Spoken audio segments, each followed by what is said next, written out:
Welcome to Penrose Learning, where we make understanding easy. You start by plugging the USB into a clean Windows PC and noting the drive letter. Once connected, you enable hidden items and show file extensions so you can see hidden folders and suspicious files. Make sure not to execute any unknown. exe. Next, open an elevated command prompt as administrator.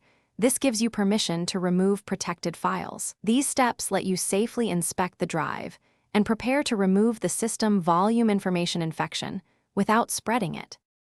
You run attrib shrx ***/s/d to unhide everything on the USB where X is the drive letter. This reveals auto run, inf and hidden X's.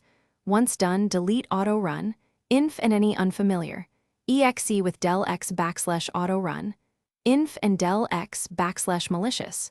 exe. Now run rmdir /s/q x /system volume information to remove altered restore folders. Make sure command prompt is elevated. After manual cleanup, scan that you now decide whether to format. If any persistence remains, run quick or full format from Explorer or Format X, /fs, ntfs in command prompt. Once formatted, run a second antivirus scan and check that system volume information is gone. Make sure to safely eject. Retest the USB on a sandbox VM before regular use. If problems continue, use a different antivirus engine or boot from a rescue disk and repeat deletion steps. That single troubleshooting tip.